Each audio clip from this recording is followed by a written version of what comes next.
मेरा नाम नील है। मैं अपने माँ बाप की इकलौती औलाद था।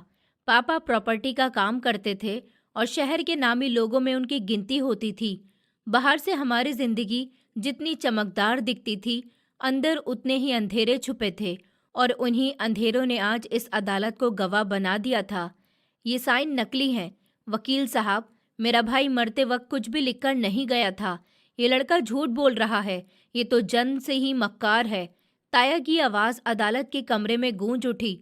उनके शब्द तीखे थे, मगर माथे पर उभरी पसीने की बूंदें सच्चाई चिल्ला रही थी। सांसें बार बार टूट रही थी। आंखों में डर साफ दिख रहा था, जिसे वो गुस्से की परत में छुपाने की नाकाम कोशिश कर रहे थे। सामने खड़े वकील ने हल्की सी मुस्कान के साथ वो लिफाफा मेज पर रखा, फिर सीधे देखते हुए बेहद सुकून भरे लहजे में बोले, मिहिर साहब, मुर्दे बोलते नहीं हैं, लेकिन अपनी निशानियां जरूर छोड़ जाते हैं। कमरे में सन्नाटा फैल गया।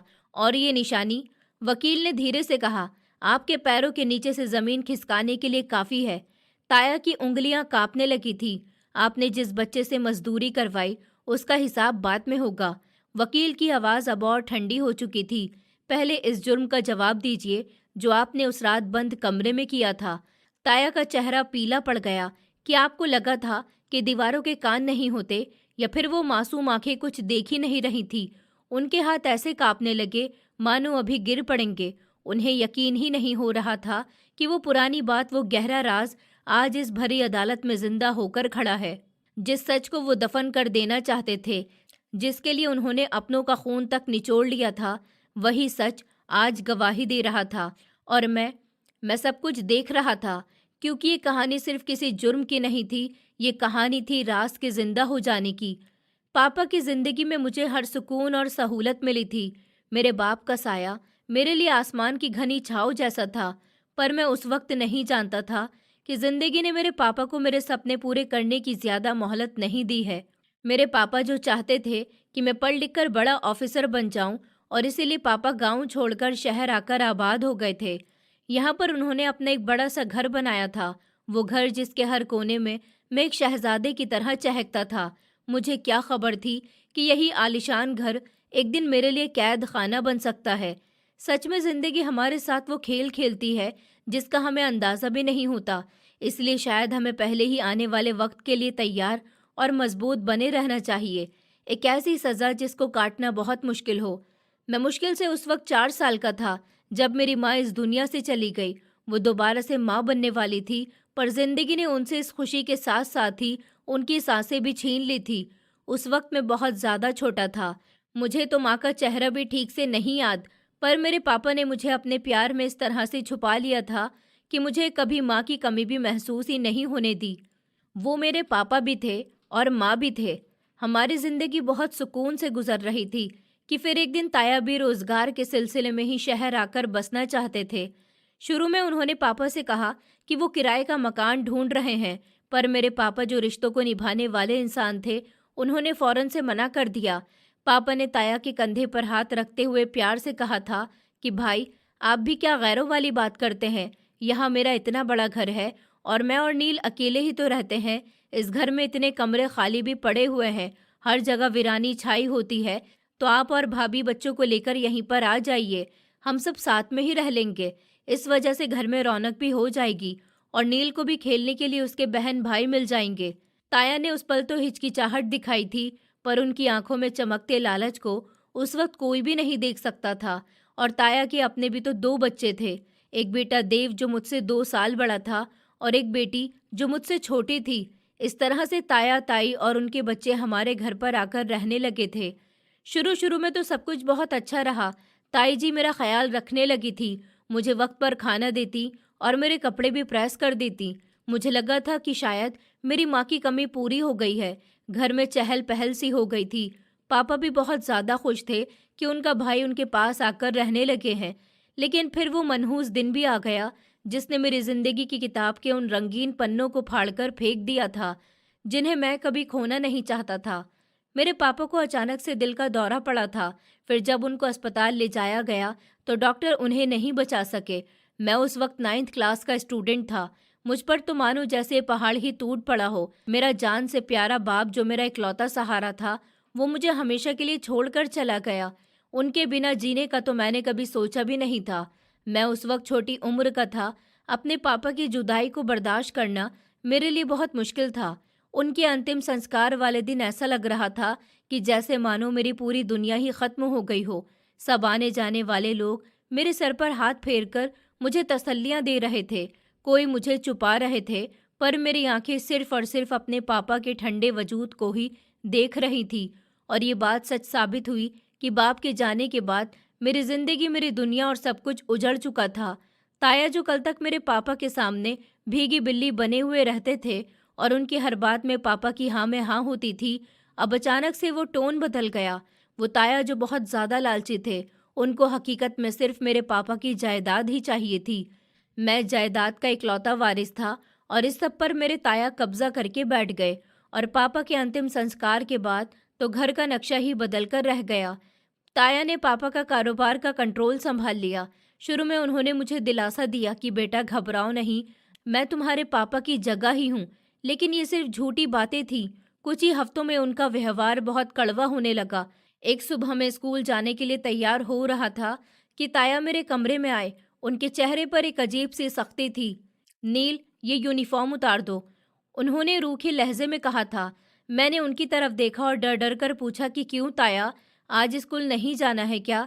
तो ताया ने उस पल नफरत से मुझे घूर कर देखा और बोले कि अब तुम स्कूल नहीं जा सकते हो। तुम्हारे बाप के मरने के बाद कारोबार के हालात कुछ खराब हो गए। मुझसे तुम्हारी फीस भरी नहीं जाएगी। घर का खर्चा भी चलाना मुश्किल हो रहा है। ऊपर से तुम्हारी पढ़ाई का बोझ मैं नहीं उठा सकता हूँ। मेरी आंखों में आंसू आ गए थे। पर ताया, पापा तो कहते थे कि हमारे पास बहुत पैसे हैं, फिर अचानक से सब खत्म कैसे हो गया? मैं पढ़ना चाहता हूँ, प्लीज़ मेरा स्कूल बंद मत करवाइए। मैं स्कूल नहीं छोड़ना चाहता। ताया ने आगे बढ़कर मुझे जोर से पकड़कर झंझोड़ दिया और गुस्से से बोले कि मुझसे जुबान लड़ाते हो। मैंने जितना कहा है बस उतना करो, समझ आई? आज से तुम्हारा स्कूल जाना बंद।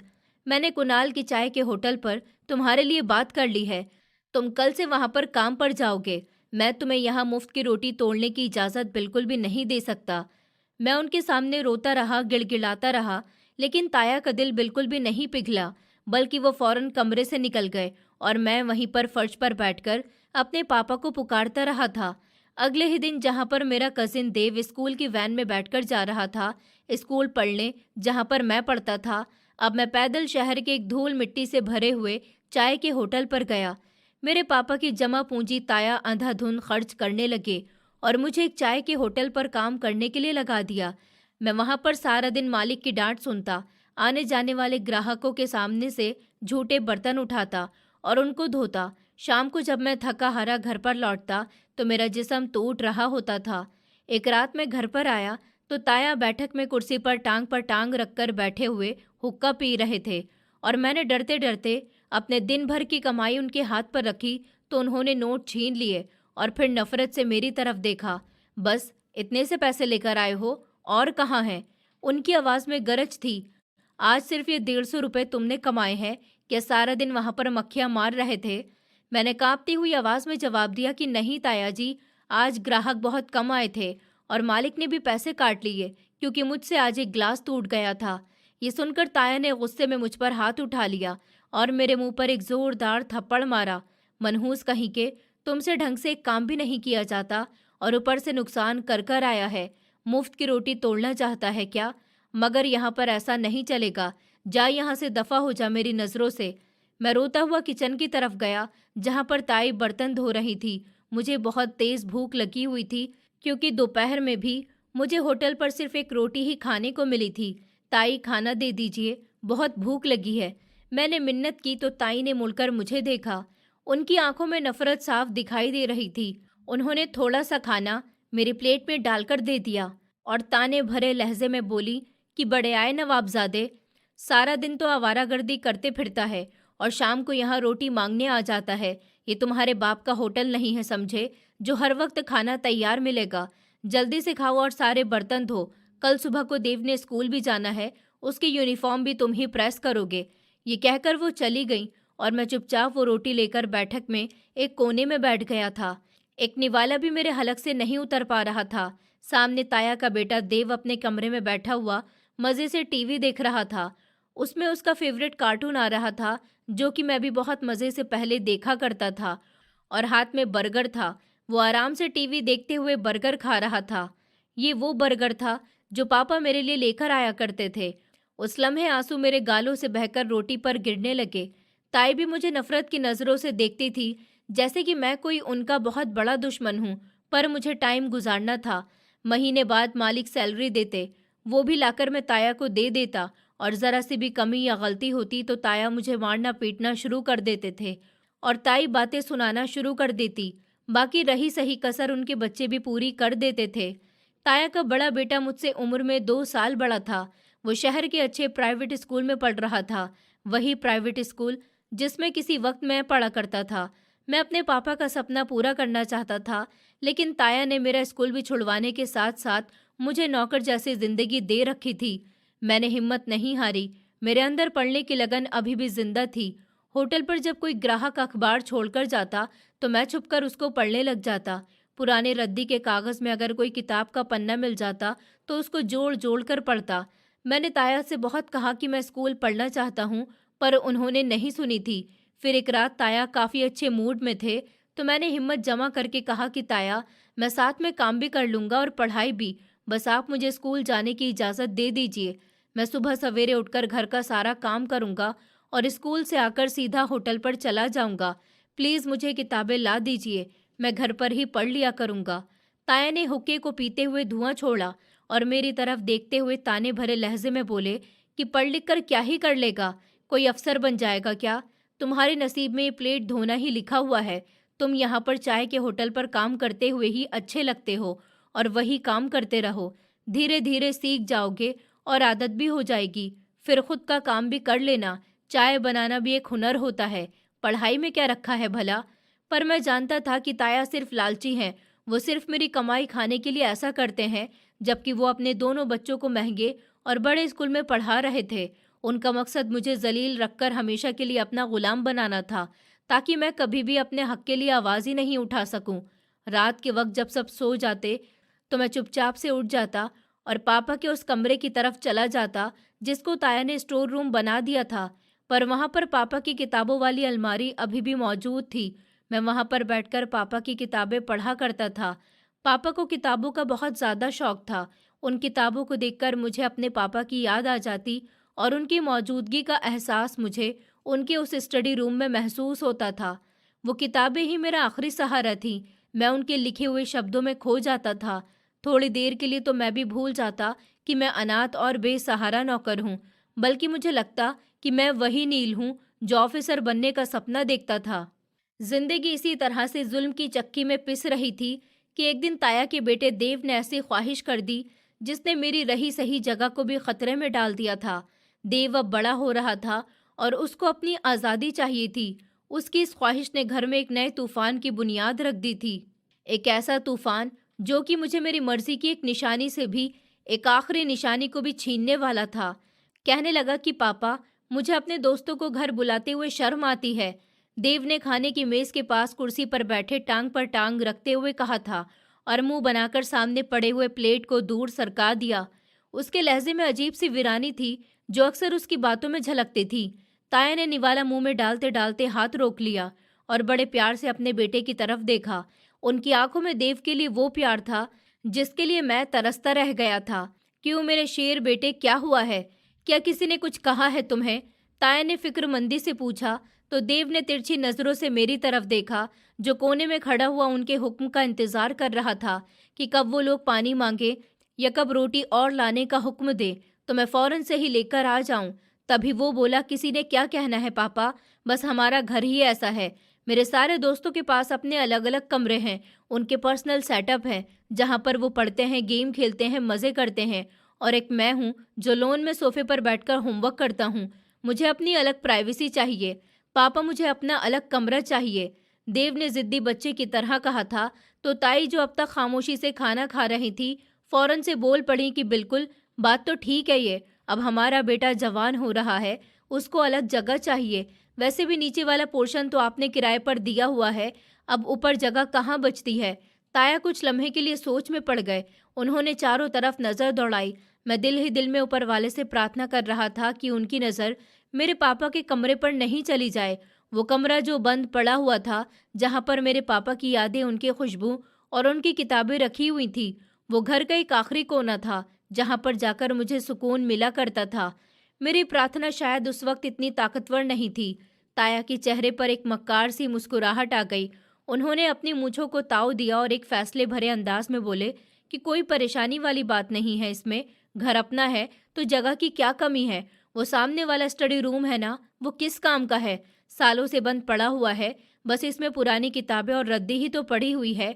मेरे पैरों के नीचे से जमीन निकल गई। मेरा दिल जोर जोर से धड़कने लगा था। वो स्टडी रूम रद्दी नहीं था, वो मेरे पापा की जगह थी। वहां पर किताबों का वो खजाना था जिसको पापा अपनी जान से भी ज्यादा प्यार करते थे। मैं तड़प कर आगे बढ़ गया। मेरी आवाज में बेबसी और डर दोनों ही शामिल थे। पर ताया, वो तो पापा का स्टडी रूम है, उसमें उनकी कीमती किताबें रखी हुई हैं। प्लीज उसको कुछ नहीं करिए। ताया का चेहरा फौरन से सख्त हो गया। उन्होंने मुझे ऐसे देखा कि जैसे किसी कीड़े मकोड़े को देखा करते हैं। तो उन्होंने गरजदार आवाज में कहा, फिर क्या करें? इन किताबों का अचार डालें क्या? तुम्हारा बाप तो मर गया, अब इन किताबों को कौन पढ़ेगा? भला तुम जो चाय के होटल पर कप धोते हो, तुम चुप रहो। उस बात पर देव जोर से हंसा। पापा, आप क्या बोल रहे हो? ये कहाँ से पढ़ लेगा किताबें? इसको तो ये भी नहीं पता होगा कि किताब पढ़ते कैसे हैं। उसकी ये बात सुनकर मेरा खून खौल उठा, मगर मैं अपनी हैसियत जानता था। मैंने फिर भी हिम्मत करके कहा कि मैं पढ़ लूंगा ताया, मैं वादा करता हूँ। मैं रातों को जागकर पढ़ लूंगा, पर वो कमरा पापा की निशानी है, उसको ख़त्म मत करिए। फिर ताया गुस्से से अपनी कुर्सी से खड़े हो गए। वो चलकर मेरे पास आए और मेरी कमीज के कॉलर को पकड़कर मुझे झंझोड़ दिया। उनकी आंखों में खून उतर आया था। अपनी जुबान को लगाम दो नील, मुझे मत सिखाओ कि मुझे अपने घर में क्या करना है और क्या नहीं करना, समझ आई? और देव को वो कमरा पसंद है तो अब वो कमरा उसी का होगा, चाहे कुछ भी हो। कल सुबह तक मुझे वो कमरा खाली चाहिए। एक एक किताब, एक एक कागज वहां से निकल जाना चाहिए। जो बेचने के लायक है उसको बेच दो, बाकी जला दो। मुझे वो कमरा बिल्कुल साफ चाहिए ताकि मैं वहां पर नया फर्नीचर लगवा सकूं। मेरी आंखों से आंसू बहने लगे थे। ये सिर्फ एक कमरे की बात नहीं थी, ये मुझसे मेरे पापा की आखिरी एहसास, उनका प्यार छीनने की साजिश थी। उस वक्त मैं जज्बाती होकर बोल पड़ा, लेकिन ताया, वो मेरे पापा का स्टडी रूम है। आप ऐसा क्यों कर रहे हैं? ऐसा नहीं करिए। अरे तुम्हारे पापा तो इस दुनिया से जा चुके हैं, तो अब इस स्टडी रूम का क्या फ़ायदा? और वहाँ पर मेरा बेटा रहेगा, अपनी पढ़ाई करेगा, तो तुम्हें उससे क्या परेशानी है? वैसे भी ये घर मेरा है, तेरे बाप का नहीं है। तेरा बाप तो मेरे घर पर कब्जा जमाकर बैठा हुआ था। मुझे बहुत ज़्यादा हैरानगी हुई। उनके शब्द सुनकर मेरा दिमाग चकरा गया था। मेरे पापा ने तो हमेशा मुझे बताया था कि ये घर उन्होंने दिन रात मेहनत करके ही बनाया है। उन्होंने एक एक ईंट अपनी कमाई से लगवाई है, और आज ताया कह रहे थे कि ये घर उनका है। मैंने कांपती हुई आवाज़ में कहा, ये आप क्या कह रहे हैं ताया? ये घर तो पापा ने बनवाया था, आप तो बाद में यहाँ पर रहने आए। ताया हंसने लगे और ताने भरी हंसी के साथ बोले, तुम्हें तुम्हारे बाप ने यही कहानी सुनाई थी? अच्छा, सच में बहुत झूठा था तुम्हारा बाप। ये सब कुछ, ये ज़मीन, ये दीवारें, ये छत, सब कुछ मेरी कमाई की है। तुम्हारा बाप तो कंगाल था, वो तो मेरे टुकड़ों पर पलता था। मैंने उसको तरस खाकर यहाँ पर रहने की जगह दे दी थी, और नमक हराम जाते जाते इस घर पर अपना हक जताकर चला गया। तभी ताई भी पीछे से बोल पड़ी, और नहीं तो क्या, मैंने तो इन दोनों पति पत्नी के सर छुपाने की जगह दी, वरना ये सड़कों पर फिर रहे होते। ताया ने तो पापा की शादी के फौरन बाद ही उनको घर से निकाल दिया था, क्योंकि मेरी माँ के साथ उनकी नहीं बनती थी। ये सब कुछ बकवास है। अरे सच तो यह है कि तुम्हारा बाप निकम्मा था और उसने कभी भी कुछ कमाया ही नहीं। मेरा दिल चाह रहा था कि मैं चीख चीख कर कहूँ कि तुम झूठ बोल रहे हो। मेरे पापा ऐसे बिल्कुल भी नहीं थे। वो बहुत ही मेहनती थे, बहुत ही गैरतमंद इंसान थे, लेकिन मेरे पास कोई सबूत मौजूद नहीं था। मैं उस वक्त बिल्कुल अकेला था। मेरे सामने 3 ऐसे लोग खड़े हुए थे जो झूठ को बहुत सफाई से बोल रहे थे कि सच भी उससे शर्मा जाए। मैं बेबस था। मैं नहीं जानता था कि ये सब कुछ सच है या फिर झूठ।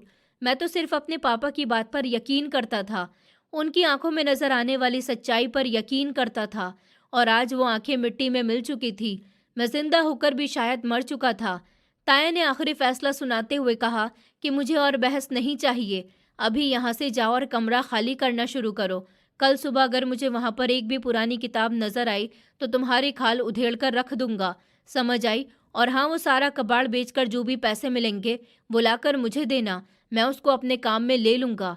देव जीत मिल जाने के अंदाज में मुस्कुराया था और अपने कमरे की तरफ चला गया। ताया और ताई जी भी अपने कमरे में चले गए और मैं वहीं पर लॉन में खड़ा रह गया, अकेला और लाचार। मेरे कानों में ताया के वो शब्द गूंज रहे थे कि तेरा बाप मेरे घर पर कब्जा जमाकर बैठा हुआ था। क्या सच में मेरे पापा ऐसे थे? क्या मेरी सारी जिंदगी एक झूठ थी? नहीं, मेरा दिल ये मानने को तैयार ही नहीं था। भारी कदमों के साथ मैं उस बंद कमरे की तरफ बढ़ गया। मेरे हाथ कांप रहे थे। जब मैंने दरवाजे का हैंडल घुमाया तो दरवाजे एक चर्राहट की आवाज़ के साथ खुला था और अंदर से वही खुशबू आई जो मेरे पापा के वजूद का हिस्सा होती थी। पुरानी किताबों और कागज़ की खुशबू थी। फिर मैंने साइड की स्विच बोर्ड से लाइट जलाई। सामने दीवारों पर अलमारी किताबों से भरी हुई थी। बीच में पापा की बड़ी सी मेज़ रखी हुई थी जिस पर अब धूल की तह जम गई थी। पापा, मुझे माफ़ कर देना, मैं आपकी आखिरी निशानी को भी नहीं बचा सका हूँ। मैं बहुत कमज़ोर हूँ पापा। ये लोग बहुत जालिम हैं। ये कहते हैं कि ये घर आपका नहीं है। ये कहते हैं कि आप उनके टुकड़ों पर पले थे। आप क्यों मुझे अकेला छोड़कर चले गए इस दुनिया में पापा? मुझे बताइए, मैं क्या करूं? ये कहते हुए मैं वहीं फर्श पर बैठकर बच्चों की तरह रो रहा था, पर रोने से हकीकत बदलने वाली तो नहीं थी। मुझे हुक्म मिला था और गुलाम के पास हुक्म मानने के अलावा कोई भी चारा नहीं होता। कुछ देर के बाद मैंने आंसू साफ करे और कमरे के कोने में से एक पुराना बोरी जैसा थैला उठाया। मुझे अपने हाथों से अपने बाप की दुनिया उजाड़नी थी। मैं एक एक किताब निकालता और उसको बोरे में डालता जाता। हर किताब के गिरने की आवाज़ मेरे दिल पर हथौड़े की तरह लग रही थी। कमरा धीरे धीरे खाली हो रहा था। अलमारियां जो कभी किताबों से भरी हुई थी अब अपनी वीरानी का शोक मना रही थी। मैंने मेज़ की दराजें खोली। वहां पर कुछ पुराने पेन, कुछ डायरिया और कुछ कागजात रखे थे। ताया का हुक्म था कि सब कुछ निकाल देना, कुछ भी बाकी ना रहे। इसलिए मैंने वो सामान भी निकालकर बोरे में डालना शुरू कर दिया। मेरा दिल रोना शुरू हो गया था। मैंने उदासी से अपने पापा की वो सब किताबें जिससे बहुत सी यादें जुड़ी हुई थी उन्हें बोरे में भर रहा था। ये सिर्फ किताबें नहीं थी, ये तो मेरा वारिस थी जिसको मैं कौड़ियों के भाव कबाड़ में बेचने के लिए जा रहा था। रात गहरी हो गई थी। घर में सन्नाटा छाया हुआ था। सिर्फ मेरे किताबें उठाने और रखने की ही सरसराहट सुनाई दे रही थी। मैंने आखिरी अलमारी के सबसे ऊपर वाले खाने की तरफ हाथ बढ़ाया। वहां पर कुछ पुरानी फाइल और रजिस्टर रखे हुए थे। मैंने उनको खींचा तो उनके पीछे एक चीज़ पर मेरा हाथ लग गया। वो एक भारी सी चीज़ थी जो शायद सालों से वहां पर पड़ी हुई थी। मैंने उसको बाहर निकाला तो पापा की एक पुरानी मोटी सी चमड़े के पट्टे वाली डायरी थी जिस पर धूल जमी हुई थी। मैंने उसको साफ किया। ये वही डायरी थी जो पापा अक्सर रातों को बैठकर लिखा करते थे और मुझे कभी उसको हाथ भी नहीं लगाने देते थे। कहते थे कि वक्त आने पर तुम्हें दूंगा। मैंने वो डायरी बोरे में डालने की जगह अपने हाथ में पकड़ ली और एक अजीब सी बेचैनी थी। दिल ने कहा कि इसको मत फेंको, इसको छुपा लो। शायद इसमें पापा की कोई ऐसी बात छुपी हो जो मेरे जख्मों पर मरहम रख सके। मैं डायरी को खोलने ही वाला था कि बाहर कदमों की छाप सुनाई दी। ताया देखने आ रहे थे कि काम हुआ है क्या नहीं हुआ। मैं घबरा गया। अगर उन्होंने डायरी देख ली तो उसको भी छीनकर बोरे में डाल देंगे। मैंने जल्दी से उसको अपनी कमीज के अंदर छुपा लिया और दोबारा से जमीन पर पड़े किताबों के ढेर को बोरे में भरने लगा था। ताया दरवाजे पर आकर रुक गए। उन्होंने कमरे को देखा जो काफी हद तक अब खाली हो गया था। किताबों के भरे हुए बोरे फर्श पर पड़े हुए थे। वाह शाबाश नील, उन्होंने रूखे लहजे में कहा। अब सुबह को कबाड़ी वाले को बुलाकर ये सब कुछ निकाल देना और खबरदार जो एक कागज भी यहाँ पर बचाया तो मुझे दोपहर तक ये कमरा बिल्कुल साफ चाहिए। मैंने सर झुकाकर कहा कि जी ताया जी, और वो मुड़कर चले गए। मैंने सुख का सांस लिया और कमीज के अंदर छुपी हुई डायरी को महसूस किया। मुझे नहीं पता था कि इस डायरी में क्या लिखा हुआ है, मगर मुझे एक अजीब सा सुकून भी महसूस हुआ, जैसे कि पापा ने अपना हाथ मेरे सर पर रख दिया हो। मैंने सोच लिया कि मैं सब कुछ बेच दूंगा, पर यह डायरी नहीं बेचूंगा। ये मेरे और पापा के बीच एक राज होगा। मैं नहीं जानता था कि ये मामूली सी दिखने वाली डायरी मेरी जिंदगी में क्या तूफान लेकर आने वाली है और कैसे ये ताया के सब झूठ का पर्दा चाक करने वाली है जो उन्होंने आज मेरे सामने बोले थे। पर अभी के लिए ये मेरा राज थी, मेरी आखिरी उम्मीद थी। अगली सुबह ताया आकर मेरे सर पर सवार हो गए। उनका लहजा बहुत सख्त था और वो चाहते थे कि नाश्ते से पहले पापा का कमरा बिल्कुल खाली हो जाए। मैं अपनी नींद और थकावट को भूलकर वो भारी बोरी घसीट रहा था। ताया दरवाजे में खड़े हुए लगातार मुझे ऑर्डर दे रहे थे। उनकी नजरें हर चीज पर गौर से जमी हुई थी, जैसे उनको डर हो कि मैं कुछ छुपा नहीं लूं। अरे जल्दी जल्दी हाथ चलाओ, हाथ में जान नहीं है क्या? वैसे भी आज मिस्त्री को आना है और तुम अभी तक किताबें ही उठा रहे हो। ताया ने घड़ी को देखते हुए गुस्से से कहा था। मैंने एक बार आह भरी और पापा की किताबों का आखिरी ढेर उठाने के लिए झुका। मेरा दिल बहुत ज्यादा उदास हो रहा था, क्योंकि आज मैं अपने हाथों से अपने ही पापा की यादों को इस घर से बाहर निकाल रहा था। मैंने किताबों का वह भारी ढेर उठा लिया और अभी बस उठाया ही था कि अचानक से मेरा पाँव फिसल गया। मेरे हाथ से सब किताबें छूट गई और वो सब एक जोरदार धमाके के साथ फर्श पर बिखर गए। उन्हीं बिखरी हुई किताबों के बीच पापा की वो मोटी सी डायरी भी थी, जो मैंने रात छुपाने की कोशिश करी थी, लेकिन ताया की मौजूदगी की वजह से उसको बोरे में नहीं डाल सका और ना ही कहीं छुपा सका। वो फालतू किताबों के बीच में ही दबकर रह गई। डायरी जमीन पर गिरी हुई थी और खुली हुई पड़ी थी। उस लम्हे कुछ ऐसा हुआ जिसने कमरे के माहौल को भारी कर दिया। डायरी के पन्नों के बीच से एक मुड़ा हुआ पुराना सा स्टाम्प पेपर निकलकर फर्श पर गिर गया। ताया, जो मुझे डांटने के लिए आगे बढ़ रहे थे, अचानक से रुक गए। उनकी नज़र उस स्टाम्प पेपर पर जम गई। मैंने देखा कि उनके चेहरे का रंग ऐसे उड़ गया जैसे किसी ने उनके जिस्म से सारा खून ही निचोड़ लिया हो। उनकी आंखें फटी की फटी रह गईं। वो हैरान रह गए। मैंने झुककर वो स्टाम्प पेपर उठा लिया। मेरी नज़र उसके ऊपर लिखी लाइन पर पड़ी। अब इतना तो मैं पढ़ना लिखना जानता ही था कि कानूनी जुबान समझ सकूं। मेरे दिल की धड़कनें तेज हो गईं। ये क्या है? मेरे मुंह से एकदम से निकला। इस स्टाम्प पेपर के मुताबिक इस घर और पापा की सब दुकान और जायदाद का इकलौता वारिस मैं था। पापा ने अपनी जिंदगी में ही ये सब कुछ मेरे नाम करवा दिया था। ये स्टाम्प पेपर अब उस चीज का सबूत था कि ताया का इस घर पर कोई भी कानूनी हक नहीं था। अभी मैं वो कागज पढ़ ही रहा था कि ताया चीते की तरह मुझ पर झपट गए। उन्होंने झटके से वो स्टाम्प पेपर मेरे हाथ से छीन लिया। उनके हाथ पैर कांप रहे थे और माथे पर पसीना चमक रहा था।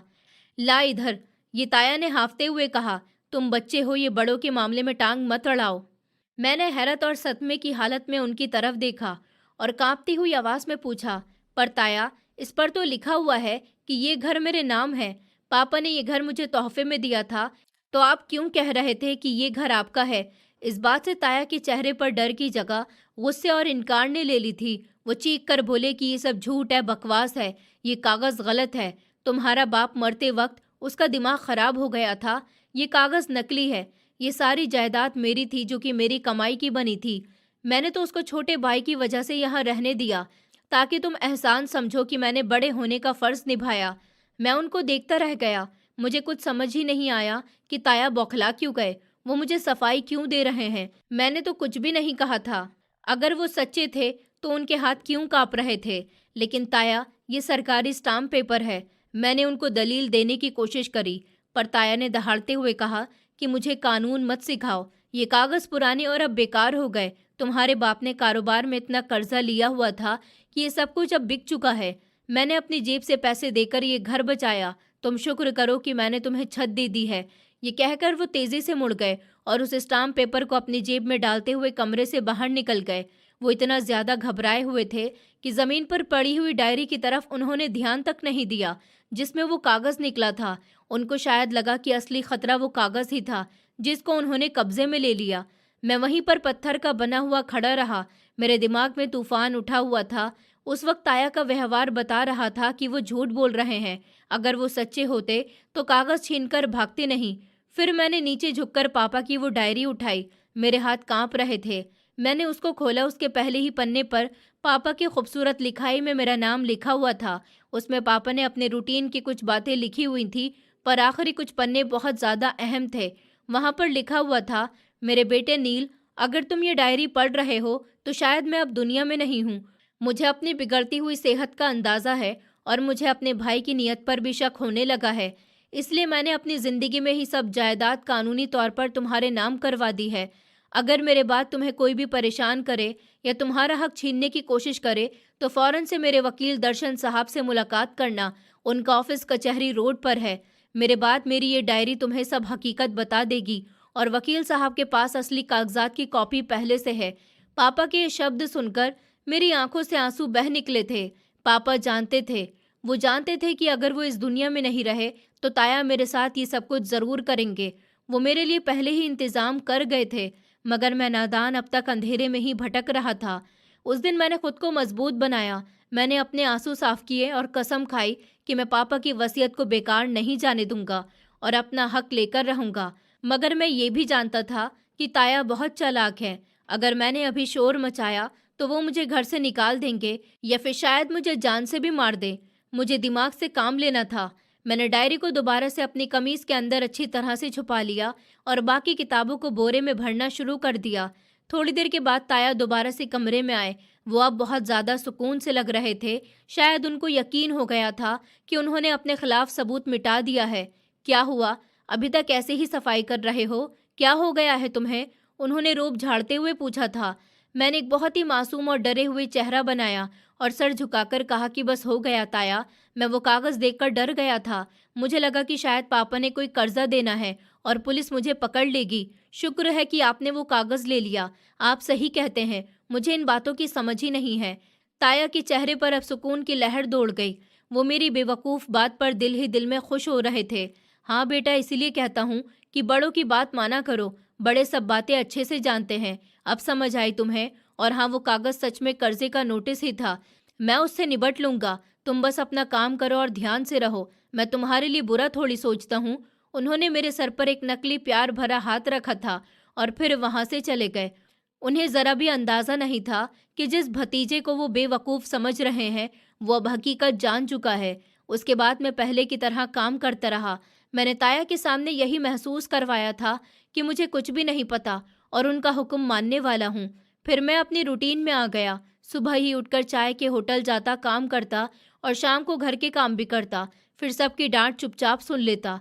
ताया और ताई सुकून से हो गए थे कि नील तो वही पुराना डरपोक और दबा हुआ लड़का है जिसको उन्होंने अपना गुलाम बना रखा है। मगर मेरे अंदर एक आग जल रही थी। मैं रोज़ रात को छुपकर वो डायरी पढ़ता और अपने दिमाग में प्लान बनाता। मुझे बस एक मौका चाहिए था, एक ऐसा मौका जिसमें घर से निकलकर वकील तक पहुंच सकूं और वो शाम को पेपर वापस हासिल कर सकूं जो ताया ने अपनी अलमारी में छुपा रखा था। और फिर वो मौका ही आ गया। एक दिन ताया बहुत ज़्यादा खुश थे। देव का रिजल्ट आया था और वो पास हो गया था। इस खुशी में ताया ने फैसला किया कि वो सब लोग, यानी कि ताया, ताई और उनके बच्चे, शहर के एक अच्छे से महंगे रेस्टोरेंट में डिनर करेंगे। नील, तुम घर पर ही रहो और ध्यान रखना, गेट अच्छी तरह से बंद करके रहना। हम देर से आएंगे। ताई ने तैयार होते हुए हुक्म दिया था। मैंने सर हाँ में हिला दिया। जी ताई जी, आप फिक्र नहीं करिए। जैसे ही उनकी गाड़ी गेट से बाहर निकली, मैंने फौरन से गेट को बंद किया और भागता हुआ ताया के कमरे की तरफ गया। मेरा दिल जोर जोर से धड़क रहा था। अगर वो वापस आ गए तो? ताया ने अलमारी को ताला लगाया हुआ था, पर मेरे पास खोने के लिए अब कुछ भी नहीं था और पाने के लिए पूरी दुनिया थी। मैं ताया के कमरे में दाखिल हुआ। अलमारी का लॉक लगा हुआ था, पर मैं जानता था कि ताया अक्सर चाबी ड्रेसिंग टेबल के दरवाजे में ही रखते हैं। मैंने दराज में हाथ टटोला और मेरी उंगली एक ठंडी धात से टकरा गई। चाबी, ये वही चाबी थी। मैंने कांपते हुए हाथों से अलमारी को खोला। कपड़ों की तह के नीचे सबसे आखिर में वो फाइल रखी हुई थी जिसमें ताया ने वो स्टाम्प पेपर रखा हुआ था। मैंने फाइल खोली और वो स्टाम्प पेपर निकाल लिया। उसको देखते ही मेरे अंदर एक नई ताकत आ गई थी। मैंने वो पेपर अपनी जेब में डाल लिया, अलमारी बंद करी और चाबी वापस से वहीं पर रख दी। मैंने घर के पिछले दरवाजे से छलांग लगाई, सीधा कचहरी रोड की तरफ भागा। शाम गहरी हो रही थी, मगर मेरी मंजिल अब रोशन थी। मैं पापा के बताए हुए उस वकील के पास पहुंच गया। उनके ऑफिस के बाहर दर्शन साहब अपनी कुर्सी पर बैठे हुए फाइल देख रहे थे। उन्होंने सर उठाकर मुझे देखा, जो उनके सामने खड़ा हुआ हाँफ रहा था। जी बेटा, किसी से मिलना है क्या? उन्होंने चश्मे को ठीक करते हुए पूछा था। मैंने जेब से वो स्टाम्प पेपर और पापा की डायरी निकालकर उनकी मेज पर रख दी। मेरा नाम नील है, मैं आपके दोस्त का बेटा हूँ। मेरी आवाज़ रोनिहार हो गई। उन वकील साहब ने चौंक कर मुझे देखा और फिर तेजी से स्टाम्प पेपर को उठा लिया और देखते ही उनकी आंखों में चमक आ गई। अच्छा, तुम अजय के बेटे हो? उन्होंने खड़े होकर मुझे गले से लगा लिया। बेटा, मैं कब से तुम्हारा इंतजार कर रहा था। तुम्हारे बाप ने मुझसे कहा था कि एक दिन मेरा बेटा आएगा और आज वो दिन आ ही गया। उन्होंने मुझे गौर से देखा और फिर संजीदगी से बोले कि बेटा, तुम्हारा बाप बहुत ही अच्छा इंसान था। ये जायदाद कानूनी तौर पर तुम्हारी है और तुम्हारे ताया ने इतने साल तुम पर जुल्म किया और जो जायदाद पर कब्जा किया हुआ है वो एक संगीन जुर्म है। वकील साहब ने फौरन से अपने असिस्टेंट को बुला लिया और कार्रवाई शुरू करने का हुक्म दिया। घबराओ मत नील, अब तुम्हें उस चाय के होटल पर कप धोने की जरूरत नहीं है। कल सुबह अदालत खुलेगी और कल ही तुम्हारे ताया को पता चल जाएगा कि सच को जितना भी दबा लो वो एक दिन सामने आ ही जाता है। मैंने सुकून का सांस लिया। इतनी गुलामी के बाद पहली बार मुझे ऐसे आज़ादी महसूस हो रही थी। मेरी जंग अभी शुरू हुई थी, पर जीत का यकीन मुझे पहले ही हो गया था। मैं उस रात घर वापस लौटा तो मेरा दिल अजीब सी हालत में था। डर भी था और खुशी भी थी। ताया लॉन में बैठे हुए टीवी देख रहे थे। मुझे देखते ही उन्होंने कड़ी नजरों से घूरा। कहाँ पर गायब हो गए थे इतनी देर से? और वो कमरा पूरा खाली हुआ या नहीं? उनकी आवाज में वही रौब था। मैंने सर झुकाकर अपनी खुशी को छुपाते हुए कहा कि जी ताया, सब कुछ साफ कर दिया है। तो वो मुस्कुराए। शाबाश, अब दफा हो जाओ यहाँ से। फिर मैं अपने खराब हाल और मच्छरों से भरे कमरे में आ गया। पर उस रात मुझे मच्छरों की परवाह ही नहीं थी। मैं सारी रात जागता रहा। मुझे यकीन ही नहीं आ रहा था कि ये मेरी गुलामी की आखिरी रात है। अगली सुबह जब ताया नाश्ते की मेज के पास कुर्सी पर बैठे हुए थे और देव से कह रहे थे कि वो स्टडी रूम में कौन सा नया फर्नीचर लगवाएगा, अचानक से दरवाजे पर जोरदार दस्तक हुई। ताया ने मुझे इशारा किया कि जाओ दरवाज़ा खोलो, पर इस बार मैं अपनी जगह से नहीं हिला। मैं वहीं पर खड़ा रहा और दस्तक पहले से तेज हो गई। ताया गुस्से से तमतमाते हुए खुद उठ गए। इस घर में नौकर होते हुए भी मुझे काम करना पड़ता है। फिर वो दरवाजे की तरफ बढ़े और जैसे ही उन्होंने वो दरवाज़ा खोला तो सामने पुलिस के साथ वकील साहब को देखकर ताया हक्का बक्का रह गए और उस पल में वकील साहब के पीछे आकर खड़ा हो गया। मेरी नज़रें झुकी हुई थी, पर मेरा सर फख्र से ऊंचा था। ये क्या बदतमीजी है? पुलिस मेरे घर पर क्या कर रही है? आप लोग जानते नहीं हैं कि मैं कौन हूँ? ताया ने उस वक्त रोब झाड़ते हुए कहा। उनकी आवाज़ में वो दम अब नहीं था जो कल रात तक था। उनका चेहरा लाल पड़ गया। पुलिस इंस्पेक्टर ने आगे बढ़कर एक कागज़ उनके सामने लहराया। हम अच्छी तरह से जानते हैं कि आप कौन हैं।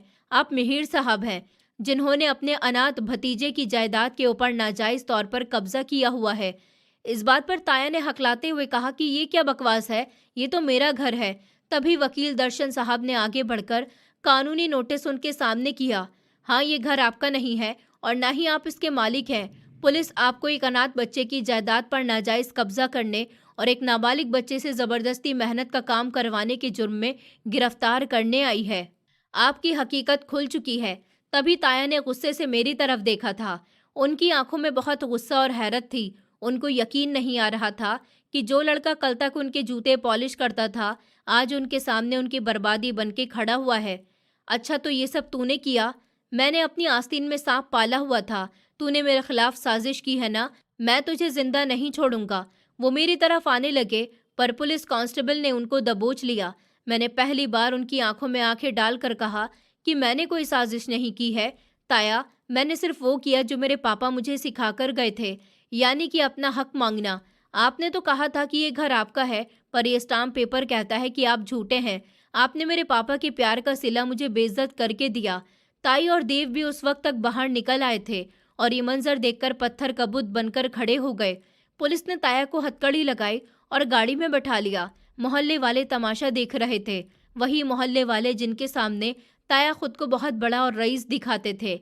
मामला अदालत में चला गया। 2 हफ्ते मेरी जिंदगी के सबसे मुश्किल पर उम्मीद के दिन थे। अदालत का कमरा बहुत ज्यादा भरा हुआ था। ताया कटघरे में खड़े हुए थे और अब भी वो अपनी अकड़ बनाए रखने की कोशिश कर रहे थे। हालांकि अंदर से वो टूट चुके थे। उनके वकील ने एड़ी चोटी का जोर लगाया कि किसी तरह से मुझे झूठा साबित कर सके, पर जब दर्शन साहब ने वो असली स्टाम्प पेपर जज साहब के सामने पेश करे तो ताया एकदम चीख पड़े कि ये सब झूठ है, ऐसा कुछ नहीं है, ये नकली कागजात हैं। ये सारी जायदाद मेरी थी, जो कि मेरी कमाई की बनी थी। मैंने बस उसको छोटे भाई के तौर पर ये सब कुछ सौंप जरूर दिया था, पर वो मेरी जायदाद थी। ये लड़का झूठा मक्कार है जिसने ये कागज कहीं से बनवाया है। जज साहब, ये लड़का नमक हराम है। जज साहब ने चश्मे के ऊपर से उनको घूर कर देखा और स्टैम्प पेपर की जांच पड़ताल करी। मेहर साहब, ये स्टैम्प पेपर रजिस्टर्ड है और इस पर लिखी हुई तारीख आपके शहर आने से पहले की है। सरकारी रिकॉर्ड में इसकी एंट्री मौजूद है। आपके पास अपने हक में क्या सबूत है, ये बताएं। तो ताया के पास सिवाय जुबान से करने वाले वादों के अलावा कुछ भी नहीं था। वो बौखला गए। उनके माथे पर पसीना बह रहा था। वो कभी जज की तरफ तो कभी मेरी तरफ देखने लगे। फिर वकील साहब ने वो डायरी निकाली और अदालत में सन्नाटा छा गया। वकील साहब ने तेज आवाज में पापा की लिखी हुई बातें पढ़ना शुरू करी। मेरा भाई मिहिर बदल रहे हैं और मुझे डर है कि मेरे बाद मेरे बेटे नील का क्या होगा, इसलिए मैंने आज ही सब कुछ नील के नाम कर दिया। अगर मैं नहीं रहूं तो ये डायरी गवाह होगी। उसका हर शब्द अदालत में गूंज रहा था और ताया का सर झुकता जा रहा था। उसके बाद वकील साहब ने अदालत में मेरे हाथों के छालों को दिखाया।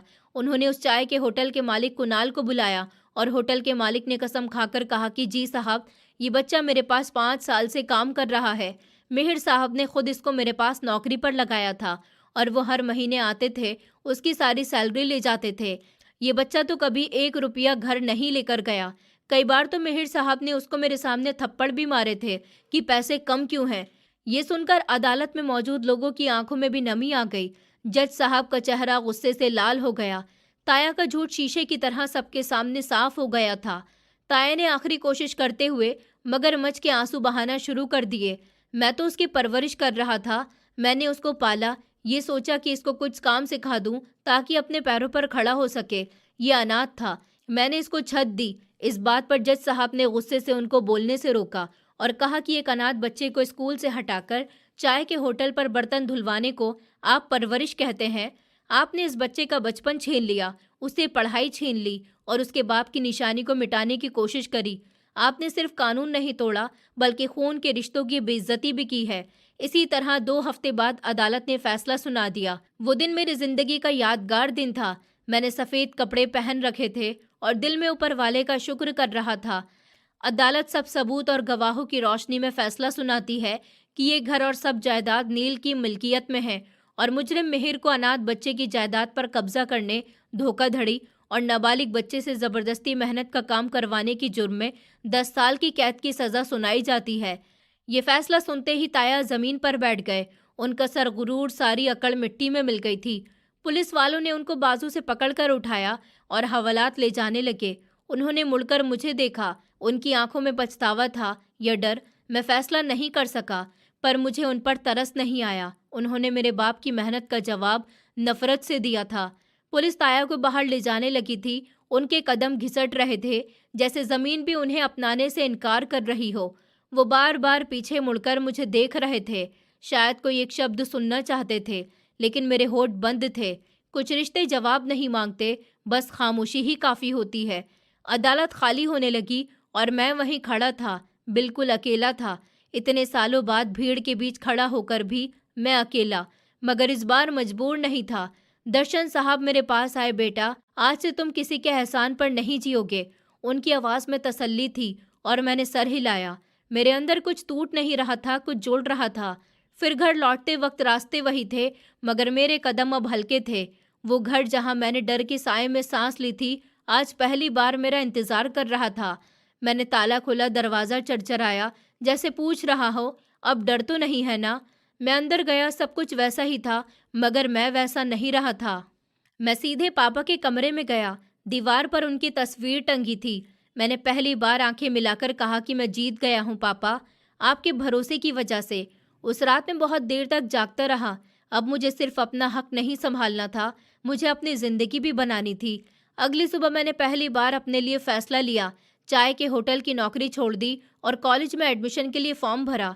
लोग कहते हैं कि इंसाफ मिलने के बाद सब आसान हो जाता है, पर सच ये है, इंसाफ के बाद जिम्मेदारी शुरू होती है और मैं उस जिम्मेदारी के लिए तैयार था। ये कहानी हमें सिखाती है कि खून के रिश्ते हमेशा इंसानियत की गारंटी नहीं होते और कभी-कभी सबसे गहरा जख्म वही लोग देते हैं जिनसे हमें सबसे ज्यादा भरोसा होता है। नील की जिंदगी इस बात का एग्जाम्पल है कि चुप रहना कमजोरी नहीं होती, लेकिन अन्याय को हमेशा सहते रहना भी सही नहीं है। सही समय आने पर सच के साथ खड़ा होना ही असली हिम्मत है। नील ने अपने हक को शांति और हौसले के साथ पाया, बिना नफरत और बिना घमंड के। असली जीत वही होती है जहां इंसान कानून के साथ खड़ा रहे और इंसानियत को अपने हाथ से ना जाने दे। और ये कहानी हमें याद दिलाती है कि हालात चाहे कितने ही मुश्किल क्यों ना हो, अगर इंसान अपनी सच्चाई और सब्र को जिंदा रखे तो वो जरूर एक दिन अपने पैरों पर खड़ा होता है। हर अंधेरी रात के बाद सुबह आती है और हर दबा हुआ सच एक न एक दिन अपनी आवाज खुद बना लेता है। दोस्तों, उम्मीद करती हूँ आपको हमारी कहानी पसंद आई होगी। कहानी पसंद आई है तो वीडियो को लाइक करें, चैनल पर नए हैं तो चैनल को सब्सक्राइब करें और हाँ, नोटिफिकेशन बेल को ज़रूर दबाएं ताकि अगली अपडेट सबसे पहले आपको मिले।